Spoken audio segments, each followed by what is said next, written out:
Anyway, welcome to this webinar hosted by the 21st Century China Center at UC San Diego's the School of Global Policy and Strategy. We are a university-based think tank that produces scholarly research and informed policy discussions on China and US-China relations. My name is Victor Shi. I'm the Homeulum Chair in China and Pacific Relations and an associate professor here at GPS.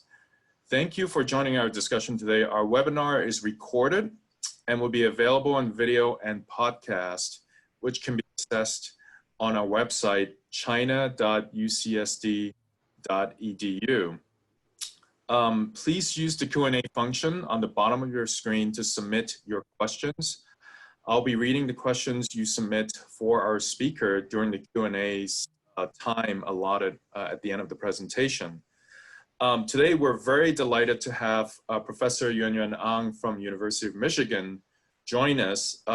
Professor Ang is an associate professor of political science at University of Michigan. She was recently named an Andrew Carnegie Fellow for, quote, high caliber scholarship that applies fresh perspectives to the most pressing issues of our time. Of course, the most pressing issues of our time, as we're witnessing, is development. So she's long been a keen observer of development, especially the developmental process in China and how people in China and the Chinese government executed policies to get so many people in China out of poverty. And many of those insights can be found in her book, her award-winning book, How China Escaped the Poverty Trap. And she just published her second book, which she's going to tell us about, China's Gilded Age, The Paradox of Economic Boom and Vast Corruption. So with that, please join me in welcoming Professor Ang, and we look forward to listening to her insights. Good afternoon, everyone. Thank you very much to Professor Shi for your generous introduction and to the UCSD 21st Century China Center for hosting me. I am really delighted to be here. And let me begin by sharing my screen. Can everyone see it? Yes, great. I'm really delighted to be here to share with you my second book, which was just released last week, China's Gilded Age. The paradox of economic boom and vast corruption is a question that has been on my mind for more than 10 years. So it gives me special privilege to share the results of my thinking and research with you today.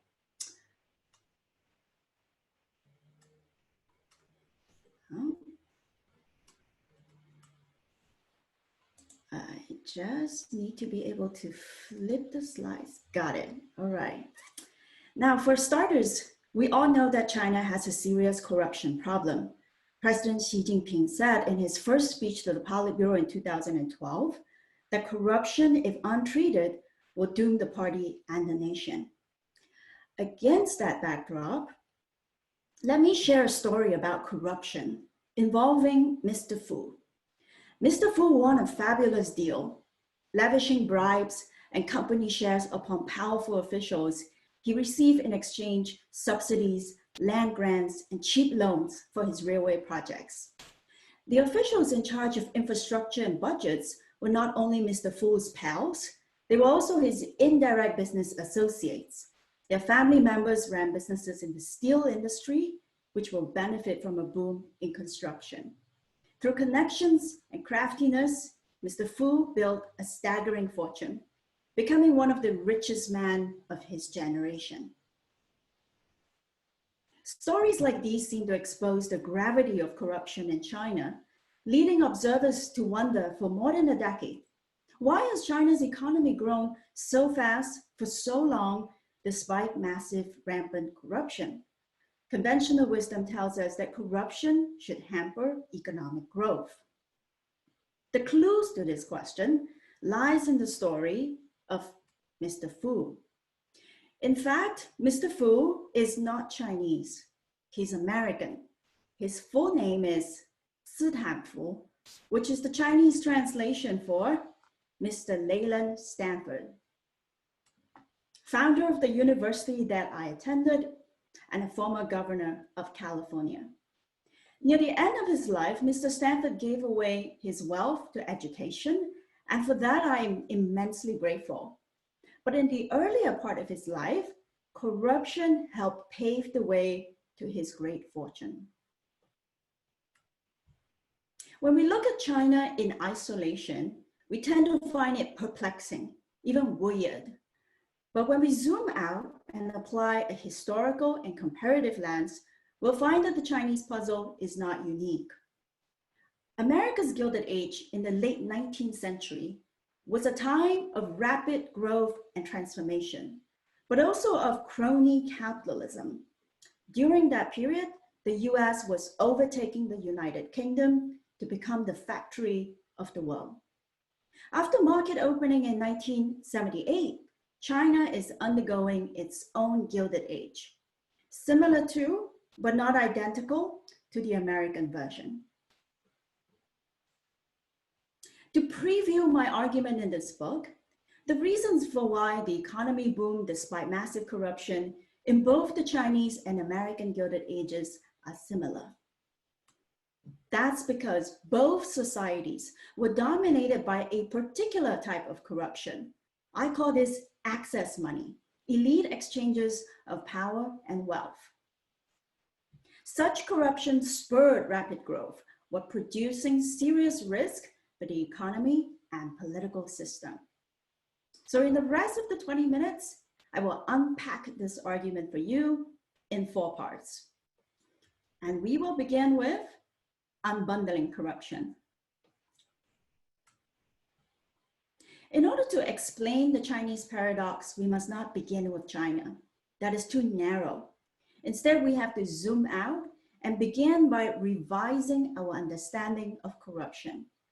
We normally think of corruption as a one-dimensional problem that you can rate from 0 to 100. And consistently, rich countries are rated as not corrupt, while poor countries are rated as very corrupt.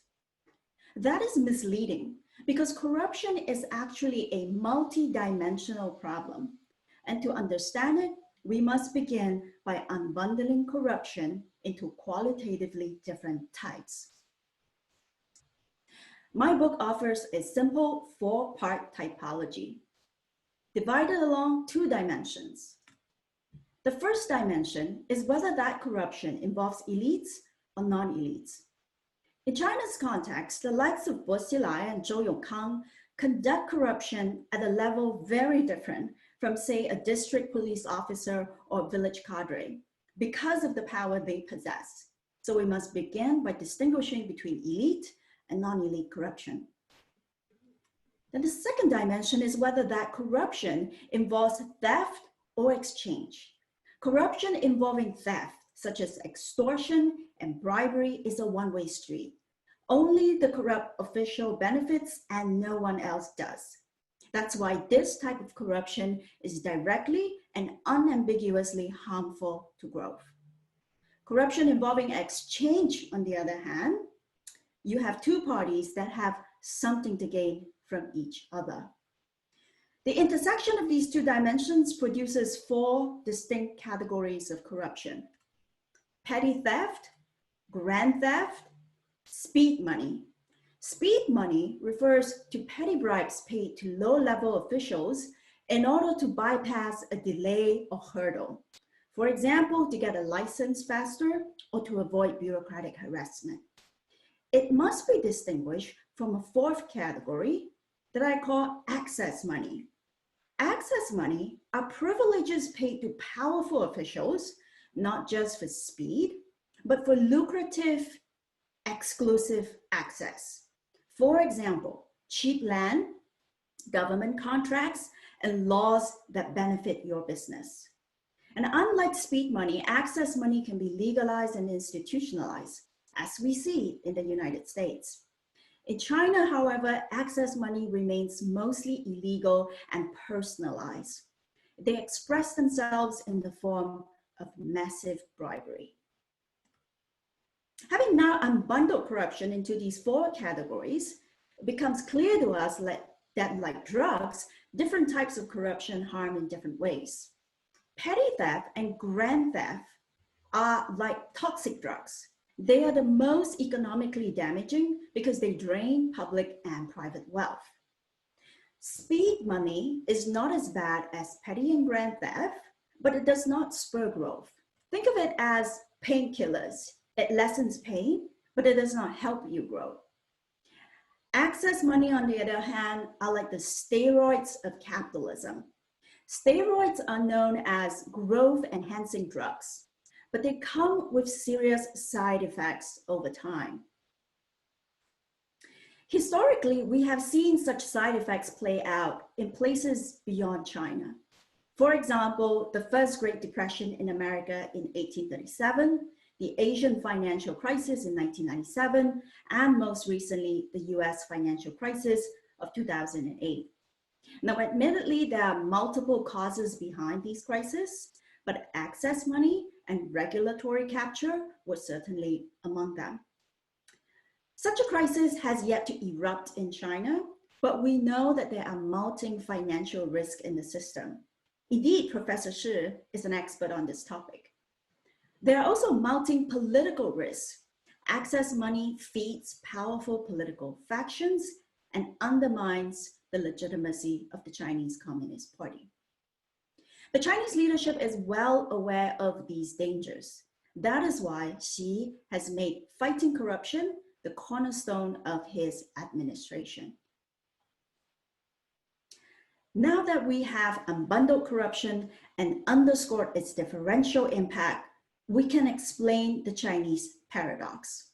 China's economy has boomed despite abundant corruption because in China, access money dominates, while growth-damaging types of corruption was steadily reduced over time. Corrupt officials enriched by access money simultaneously promote growth and produce distortions. That's why it's important to recognize that China's economy is not just a high growth economy, but also one that is risky and unequal. How do I go about demonstrating these arguments? In social science, evidence matters. There are many contradictory claims made about the nature of Chinese corruption. For example, Sun argues that Chinese corruption is less damaging than in Russia. Wiedemann disagrees. He insists that China conforms to the worst examples of economically damaging corruption in the developing world. The question that we should ask is, what's the evidence? How do we know who is right or wrong? So in this book, I strive to go beyond analogy and anecdotes by collecting a variety of evidence, both qualitative and statistical, to demonstrate my arguments. They include an original cross-national expert survey that measures the perceived levels of different types of corruption, data on the evolution of China's corruption patterns, data on Xi's anti-corruption campaign, data on bureaucratic profit sharing, namely linking compensation to economic performance, in-depth profiles of fallen leaders, and more. On its own, none of this data is perfect. They each have limitations, but collectively, I hope to provide you with the most empirically rich analysis of Chinese corruption to date. Now, moving on, I'd like to share with you a flavor of my book by highlighting findings from 2 chapters. And I'll start with chapter 2. This is a comparative chapter that compares China's structure of corruption with other countries. In comparing corruption, the most common indicator is the Corruption Perception Index, or the CPI, released by the Transparency International every year.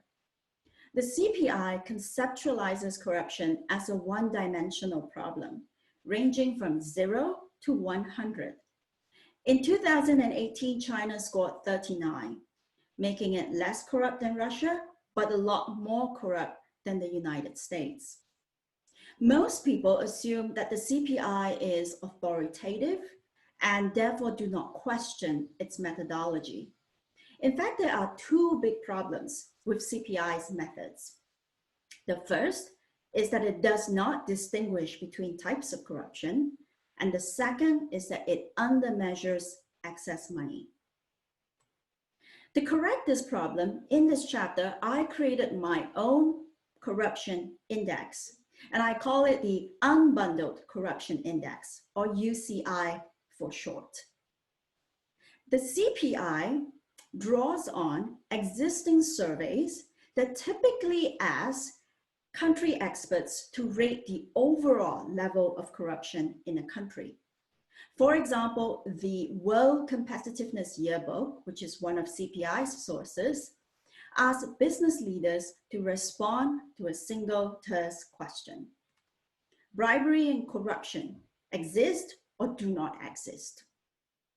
As a China expert, I really wouldn't know how to answer this question. My survey is different. I asked experts to rate the prevalence of corruption in the 4 categories that I've identified: petty theft, grand theft, speed money, and access money. The results are then visualized in this format. As you can see, the total corruption score is indicated in the top left in parentheses. In addition to that, we can see the composition of this corruption distributed over the 4 categories. As you can see, China has all 4 types of corruption, but the most dominant type, highlighted in orange, is excess money. My pilot includes 15 countries, such as India, Thailand, Japan, the US, South Korea. This index allows us to compare not only the overall level of corruption, but also its composition and dominant type. Then I want to zoom in on a paired comparison of China and India, which is especially interesting. China and India have near identical UCI and CPI scores, but their structures of corruption diverge. In India, the most dominant type of corruption is speed money, petty bribes paid to overcome delays and barriers. Whereas in China, the most dominant type is access money, elite exchanges of power and wealth. And why is it different? This quote from a high-level official in New Delhi is revealing. He says, "If you want me to move a file faster, I'm not sure if I can help you. But if you want me to stop a file, I can do it immediately." What his comment implies is that regime type matters. Because India is a fragmented democracy, officials have the power to block, but not to unilaterally make decisions. So bribes are primarily paid to overcome the numerous hurdles created by the bureaucracy. In China, it is the opposite. Because power is concentrated, who cares about files? Local leaders are often described as human bulldozers because they can tear down, build, and allocate vast resources at will. But China's structure of corruption did not always look like this. In the 1980s and 1990s, petty bribery, extortion, and embezzlement were all rampant. Back then, it was known as the problem of Sanluan, or the 3 messes. But over time, the structure evolved. Data on prosecuted corruption cases sheds some light on this pattern of evolution. What you see here is a figure of total prosecuted corruption cases from 1998 to 2014. The black line is corruption with exchange, measuring bribery. The dotted line is corruption with theft, measuring embezzlement and misuse of public funds. The patterns are clear. In 1998, there were many more cases of bribery than corruption. There were many more cases of corruption with theft than bribery. But in that year, the Chinese central government, led by Premier Zhu Rongji, wrote out comprehensive administrative reforms to build capacity and fight corruption with theft. The effects are dramatic. You can see that this type of corruption has steadily declined over time. On the other hand, corruption with exchange, bribery exploded, involving ever larger sums of money and more senior officials.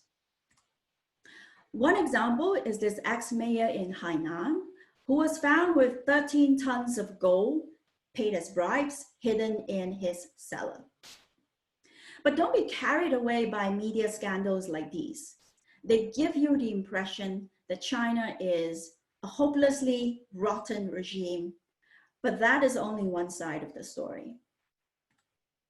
This takes me to part 3, unpacking the career paths of corrupt and competent leaders. Many studies of Chinese corruption rely on media scandals.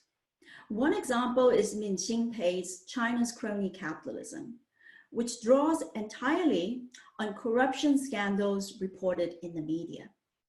Based on this single source, he paints a dire conclusion, describing China as a rapacious form of crony capitalism filled with looting, debauchery, and utter lawlessness. But relying on media scandals is misleading because these scandals don't tell you that many corrupt leaders were political stars before they fell, famous for their ability to promote growth and deliver results. Two famous examples are Bo Xilai, the former Chongqing party secretary who fell dramatically in 2012, and Ji Jianye, mayor of Nanjing, who fell in 2013, making him the 10th vice ministerial level official to fall in Xi Jinping's anti-corruption campaign. Let's zoom in on the case of Ji Jianye. Ji Jianye spent his 20-year career in Jiangsu province, where he was born. He was a leader in Kunshan, followed by Yangzhou, and finally Nanjing. In Kunshan, the economic zone that he oversaw brought in on average $10 million in foreign direct investment every single day, which is equivalent to 20% the amount of FDI that Cambodia attracted in 1 year. In Yangzhou, his accomplishments are just as impressive. According to Nanfang Zhoumo, which is known for its frank commentary, in Yangzhou, most people agree that Ji is the leader who has made the greatest contribution to the city since 1949. Until this day, the urban landscape in Yangzhou still bears the deep imprints of Ji Jianye's development vision. He branded Yangzhou as an award-winning tourist destination, blending ancient civilization and a modern city. And by doing so, he not only spurred GDP and investment, the prices of luxury properties around the refurbished lake also soared. After his scandal was exposed, we now know that while promoting growth, Ji was simultaneously engaged in corruption. He used his position as mayor to award lucrative contracts and deals to a trusted circle of friends with whom he colluded for over 2 decades. Go Mantis, a privately owned listed company, became the conduit through which rents were generated and shared within the circle. This company funneled a percentage of their shares to the mayor through his wife, valued at approximately 9.9 million yuan. This is a literal arrangement of profit sharing, meaning the mayor had a direct share in the profits of this company and in the prosperity of his city as a whole. When you look at this instance of corruption, which is access money, does it hurt economic prospects? It doesn't. It's the opposite. It encourages businesses to invest and build, and it rewards the politician for promoting development. But access money has harmful side effects. As I've argued, it functions like the steroids of capitalism. Excess money encourages excessive investment in real estate, particularly in luxury properties, while affordable housing is undersupplied. It leads to overconstruction and mounting local government debt, which is a major cause of China's financial risk. Businesses are abandoning the real economy, i.e. manufacturing, for speculative quick profit. And you find rising inequality within society and between connected and non-connected capitalists. All of these problems generates economic and political risk for China, but they are not factored into annual GDP growth. Bear in mind that GDP is just a crude measure of economic activities. It says nothing about the quality or equity of development. In conclusion, why has China's economy boomed despite massive corruption? I hope I've provided you with a fresh and grounded perspective. The core argument is simple. Although corruption is always harmful, not all types of corruption directly impede growth. I've shown you that in China, excess money dominates. Such corruption spurred rapid growth while producing serious risk for the economy and political system. And in addition, China simultaneously reduced growth-damaging types of corruption, such as extortion and embezzlement over time.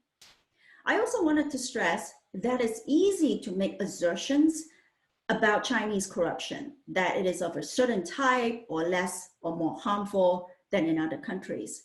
But while it's easy to make assertions, it's difficult to prove them. And as a social scientist, I aim to go beyond making assertions and instead to present the best available evidence to show you that indeed excess money dominates, and also to explain how China arrived at its present structure of corruption. The patterns that I've described were also found in America's Gilded Age up until the Progressive Era. Petty bribery and embezzlement were brought under control, while excess money found creative new ways to flourish. In this country, we don't call that corruption. We might call it buying influence. But although the two Gilded Ages have similarities, they're not identical, of course. One is a democracy and the other is an autocracy. In America, democracy was used to fight corruption. But in China, under Xi, he has opted to snuff out civil society and to use the strong arm of the party apparatus to arrest corrupt officials. To date, his campaign has disciplined more than 1.5 million officials. Finally, to reiterate, you should not walk away with the wrong impression that excess money is quote unquote good for development, just as nobody will think that steroids are good for health. Yes, it's true that China's economy has grown feverishly with excess money, but it is also risky and unequal. These problems remain and will likely be exacerbated in a post-pandemic world. I hope you've enjoyed this preview of China's Gilded Age. The book is now released, and in addition to what I've discussed, you can also find answers to frequently asked questions about Chinese politics, corruption, and capitalism. Well, thank you very much again to UCSD for hosting, and to all of you on the other side of the screen for your attention and support during an unusually chaotic time. Thank you very much. Well, thank you so much, Yuan Yuan, for a really great presentation. And I must say that I find myself agreeing with a lot of it. I guess I'll start with my first question. I'll just take the chair's prerogative. So my question is, to what extent is this really just a story of real estate and fixed asset investment in China? You know, as you pointed out, because of basically the root of that is really the weak property rights that farmers and some urban residents have. Then local state agents can use their executive power to seize their land, and then that facilitates development. But do you see this access money playing a major role in some other sector besides the real estate and fixed asset investment space? I agree with you that access money is most active in real estate and land. And you actually know that far better than I do. And I think the reason for that is actually structural, because real estate and land are the sectors where you can most easily turn power into money, right? So if you have a plot of land and it was rural, and if you change its designation from rural to urban, then overnight you just increase the value by thousands of times. So it is a sector that's particularly fertile for rents production. And so that's why I think from the 2000 onwards, we see this big jump in bribery and access money, because it has to do with the opening up of land, real estate, and so forth. But do we also find it in other sectors? Sure, we do as well. For example, in any kind of government procurement contracts, you see a lot of bribery associated with giving bribes to gain contracts.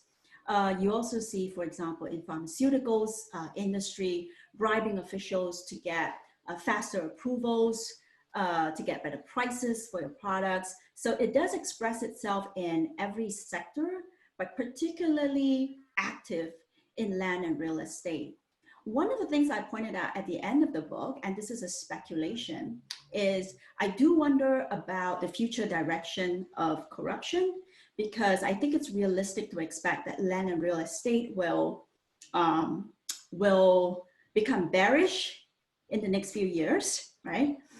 And I do wonder whether access money might then migrate to other sectors.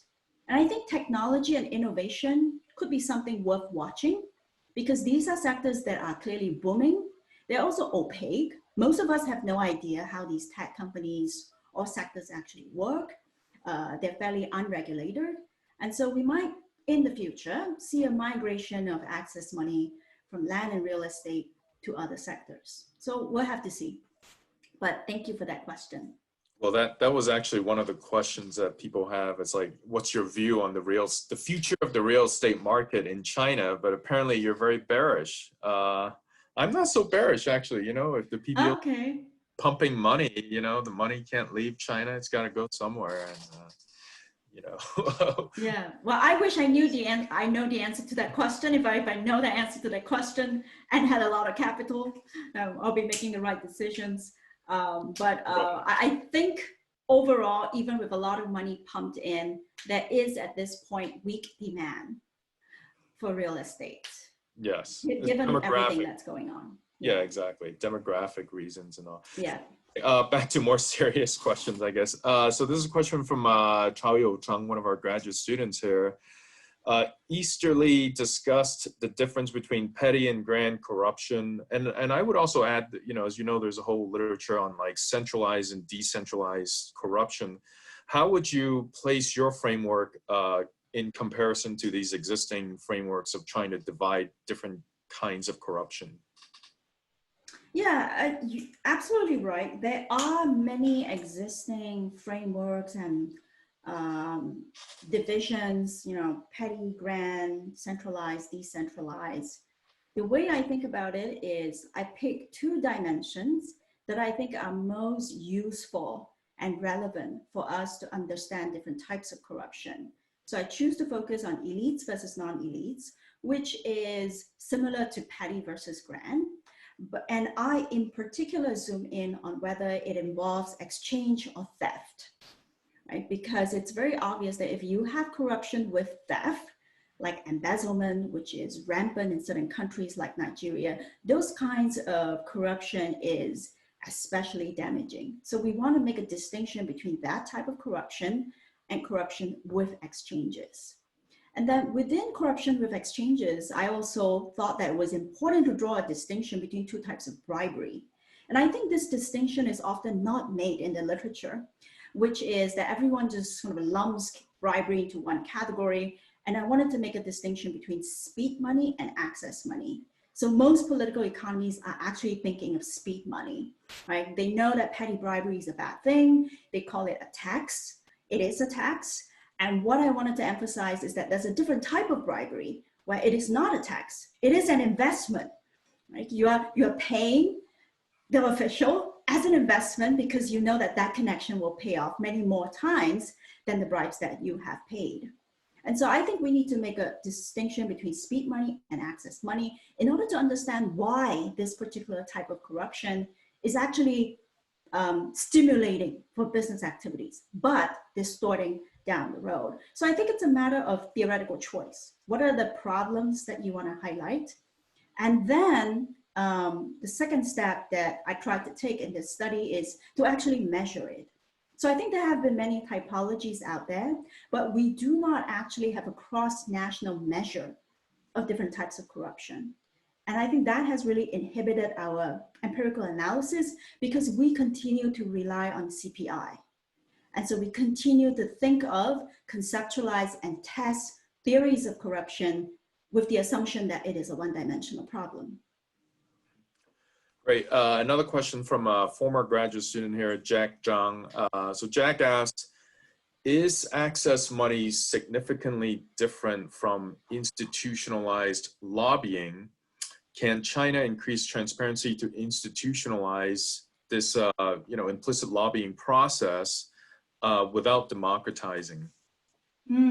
That's a very intriguing question. So the way I define access money, I define it broadly as elite exchanges of power and wealth. Therefore, it can manifest itself in different ways in different countries. And in China, as I've emphasized, it's still mostly sort of brazen, massive bribery. But in the US, access money is actually legalized and institutionalized. And you correctly pointed to lobbying, right? I think the complication in advanced capitalist economies is that access money becomes so sophisticated that you can't really tell, is this wrong, right? Is this corruption? It becomes ambiguous. But nevertheless, it is an exchange of power and wealth. So which takes me to, which in short, I think access money can be legal and can be illegal, but in China, it's still mostly illegal. And then I think Jack had a second question, which is quite a deep question. Can China develop a lobbying system like the US? I thought about this, and I think the answer is no. The answer is no, because the defining characteristic of China's political system is that it's very personalistic.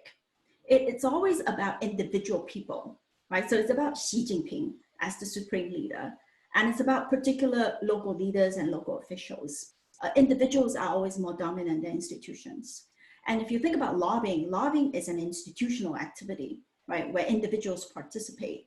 So I think even in the long run, we'll continue to see access money become more sophisticated in its operation in China. Instead of giving cash, people are finding more sophisticated ways to bribe officials, but it will continue to be focused on individuals rather than institutionalized, like in the US system. Great. So there are several questions about measurements. This is starting to feel like a graduate seminar here. But I'll condense with different questions. Okay. No. I'll condense these several questions. But I think in essence, what people are asking is that what is more important? Is the overall score that a country would get according to your index more important? Individual components of it, because if you look at two countries like China and Indonesia, their overall scores are similar according to you, but then obviously China has grown a lot faster in the past 20, 30 years. So what's your view on like the components versus the overall score? It's a great question. I wish we maybe down the road could have a real graduate seminar to look at measures and answer these empirical questions. I'll keep my response short. I'm thinking about these questions that you're asking and would love to explore them with other colleagues. My overall reaction is that with an index that actually measures structures of corruption, then we can begin to actually think about these questions. Before that, we had no data to actually think about these questions. My first reaction is that I think if you look at the 15 countries that I have, it is a small number of observations, but number one, there are a few takeaways. The first thing is that there is a high correlation between overall score and structure of corruption. So countries that have low overall corruption, like Japan, South Korea, the US, they all have one commonality, which is their most dominant corruption is access money. This is, at least in the set of 15, a very high correlation. So I don't think that these two things, overall score and structure of corruption, are separate. They are correlated. And then going forward, I think we can test many interesting questions, and I welcome suggestions and collaboration. We can start to think about, is it overall score that's more highly correlated with growth, or is it structure of corruption? The other big challenge, in addition to measuring the corruption itself, is all of the distortions that I have described. Those things are really hard to capture and measure, right? So because we've been so fixated with measuring the economy as GDP, we often cannot capture the distortions and risks brought about by access money.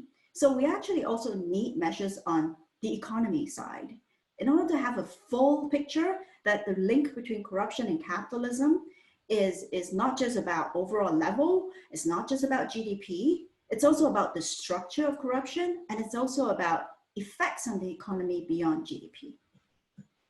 So that's a really PhD and academic answer. I apologize to the general readers. Yes. No, wonderful. We have a mixed audience here, so we love to have all kinds.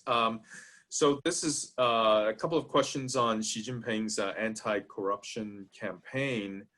So one question is, whether the anti-corruption campaign will weaken the incentives for officials to facilitate this access money kind of corruption, and what are the implications for growth?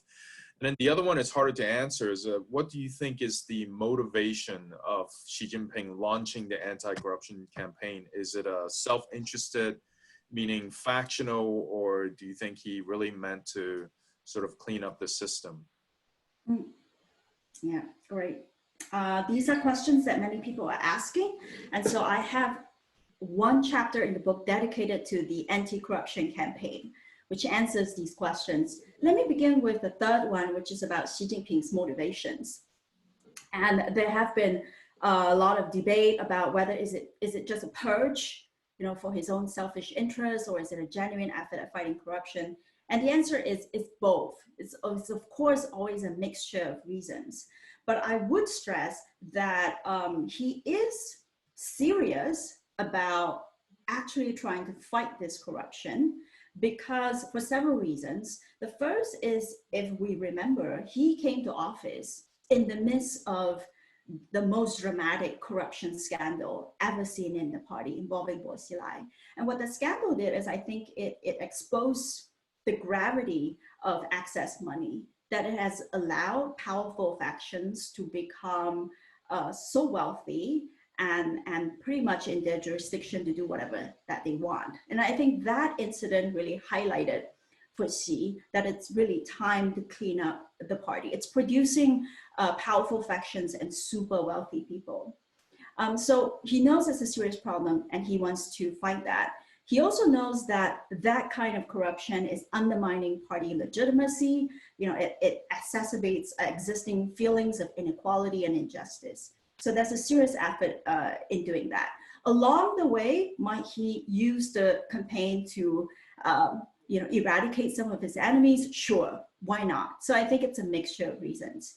Empirically, if you look at my analysis, so I have a data set that looks at what are the factors that predicts the fall of city-level leaders during Xi Jinping's campaign.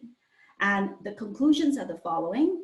Number one, performance does not predict whether they fall. It is patronage. It is whether their patron at the next higher level, the provincial level, falls or survives, right?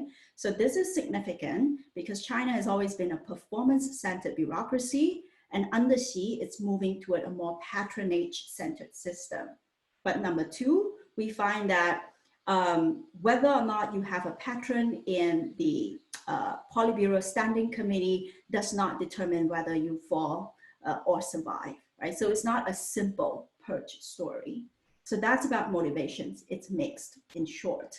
And then the second question is about implications for growth, which many people are also interested in. And the short answer is that if Xi Jinping's campaign can really reduce crony capitalism and create a more transparent and clean business environment, then in the long term, it is good for China's growth. Even though in the short term, it might hit certain people, less people are buying luxury goods, but those are just short-term effects, right? So if he really cleans up the act, in the long term, it's good for China's growth. But that is not what is happening. What is happening with Xi's campaign is that beyond arresting corrupt officials, he's also using the campaign to impose strict ideology, strict conformity to ideology, and insistence on personal loyalty, right? So, and by going this far, what has happened with this campaign is that it has led to a sense of paralysis in the bureaucracy. And we know that this is a widespread problem because there's already a Chinese phrase for it. It's called 懒政, right? Lazy governance, where officials feel, I would rather do nothing. And the State Council has actually had to issue warnings against 懒政. In a separate essay, I talk about how 懒政 affected China's response to COVID-19. So it has some unintended consequences. But these are the multiple dimensions of the effects of Xi's anti-corruption crackdown. Wonderful. Yeah, we have time for a few more. So Rick Cruz, veteran watcher of China, has a question. What role do you believe foreign institutions such as investment banks and major MNCs play in the access money corruption game within China? Do you think that they go about it is different from the way that domestic actors may go about this access money game? You know, that is a really interesting question. It's a very good question. I do not have data in this book to answer your question. I did not look specifically at this type of corruption. But I think what you've highlighted is something definitely worth investigating in future. We know from news reports that there are, occasionally scandals that appear about global banks or MNCs that hire or appoint the family members of powerful officials. So we've seen stories like that. But to what extent, do they operate differently? How do they operate? It's secretive, and I do not have the inside details. I don't have the scoop. I'm not a journalist. But you've asked a really good question. And I think if anyone has data, is interested to study this, it would be interesting to look at how or whether or how it is different from access money within domestic China in the private sector. Okay, so there's a question that's sort of similar to one that I'm interested in asking also, which I think is from Tom Skalak. So at a certain point, I mean, do you think Chinese investors, maybe investors in certain sectors, will get tired of playing this whole game of buying access and would prefer to invest in an environment where there's stricter rule of law, stronger institutions, and all this sort of traditional guarantees that investors have, or do you think that somehow because something about the system is still so attractive that a lot of investors in China will continue to play this game? I think that's a great question. And my response is that the preference for playing the game or exiting it varies by individuals and by sector. So individuals is if an entrepreneur happens to come from a powerful, great family, would they like to play the game? I think probably, because you will win this game. So I think it depends on your individual endowments, right? If you're endowed to win the game, then of course you want to keep the game. But if you're not endowed to win the game, then you don't want the game. And then the other factor is sector, right? So if a business is operating in real estate, then and on top of that, they are comfortable with or able to cultivate connections, or they already have connections. For example, if they are former government officials who became capitalists, then I think there are strong incentives to play the game. Because if you can rig the system, your profits are just astronomical. It does not come from your productivity or competitiveness. It just comes from your ability to flip a piece of land and turn it into condominium, right? So it really varies by sector. But if you are working in, say, technology like e-commerce, where you are making profits because you are innovating, because you are creating value to the market, then I think those companies would find it a real hindrance to have so much government intervention and to have to play this game. So I think it really varies by sector, and whether the profits that you gain are highly connected to, can be manipulated by regulatory power. Yeah, I completely agree with you. I mean, it's like, it's not worth it to play the game, which ultimately is somewhat risky, right? If margin is, you know, like 20-30%, it's worth it to play it if you have like 1,000% return potentially. Yeah. Then you can play the game, you know. So in that light, I actually think it's kind of a problem. The anti-corruption campaign may lower the average expected return, you know, in some of these projects, and then, you know, sort of kill the animal spirit, so to speak, right? Potentially. Absolutely. And the officials also feel that the returns are falling, right? So it's both the capitalists and the officials who feel that, you know, given all of the risk of playing this game, it's not worth as much as it used to be. Yeah. So there's a question from Xu Jian from Emory University. How should we think about the legitimacy of claims and entitlements to land, market access, administrative approval, etc., when the judicial system is underdeveloped? Yeah, so whether there's any linkage between the judicial system and what you're talking about. I have not looked in this book specifically at the judicial system, though we do know from existing studies that the court system itself has a lot of corruption. It often is involved in disputes and commercial deals, but in this book, I did not look specifically at courts. Okay, great. So this question from another one of our former grad students, Debbie Seligson. I think she answered the first one already. So I'll ask your second one. You describe India as having higher reliance on speed money.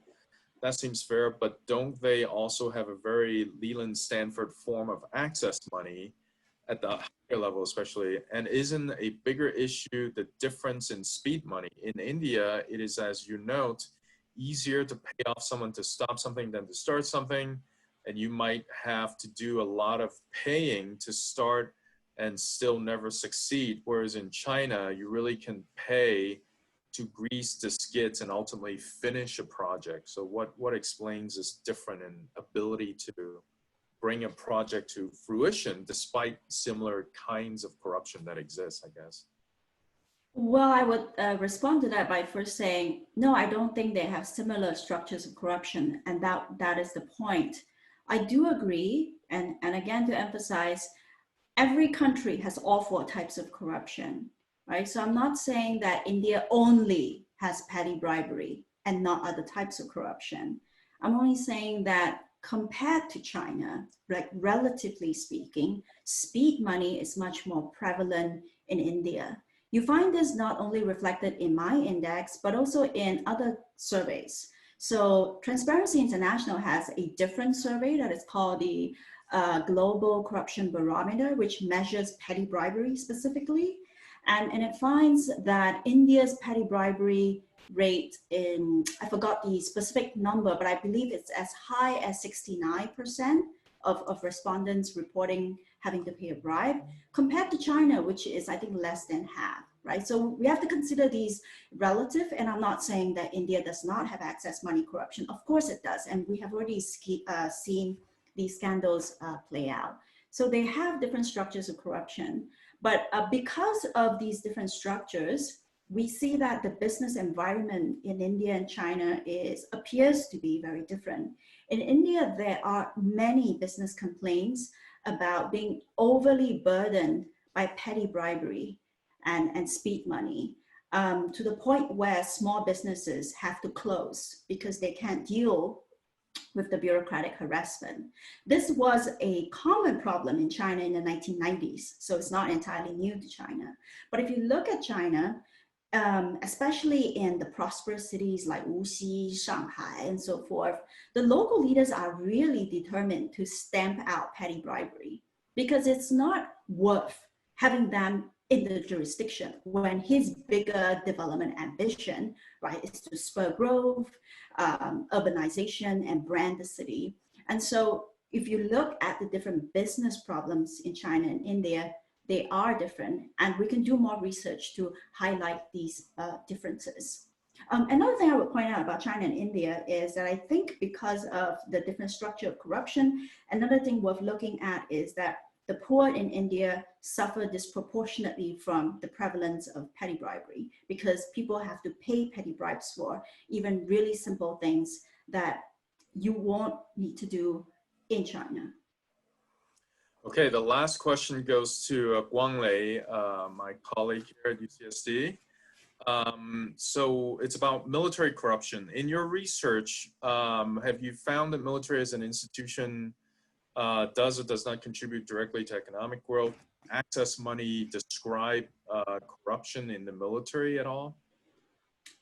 Thank you, Guang Lei, for your question, and it's good to see you virtually. I did not look specifically at the military, but again, we know that the military was highly involved with high-level corruption. There was a crackdown in the 1990s to clean part of it up. And we see that during Xi's anti-corruption campaign, there was an emphasis on the military. So I know that there is a lot of corruption involving the military, but I did not look at it specifically in this book. Well, thank you, Professor Ang, for a wonderful talk and answering so many of our burning questions. The book looks really interesting, and I am going to get it and maybe even assign it for my Chinese politics class next year. We always have a week on corruption, so this is a good kind of a replacement of Pei Mingqin's also excellent book, but a little bit outdated. So I look forward to reading it. So if we could clap, we would clap at this point. But I just convey my gratitude for Yuan for joining us. Just a quick reminder, we have on Wednesday this week, June 3rd, Qingquan Li from HKUST and UCLA, who is, and when we scheduled this, we had no idea what was going to happen in the National People's Congress, but we scheduled it, you know, to the 1-year anniversary of Hong Kong's anti-extradition movement. Obviously, things are much more, or much worse, maybe let's say more interesting than before. So it's going to be a really interesting conversation. Again, you can go to china.ucsd.edu under events and sign up for this webinar on Wednesday. It's certainly going to be a very interesting discussion. Thank you for joining us today, and I will see some of you on Wednesday.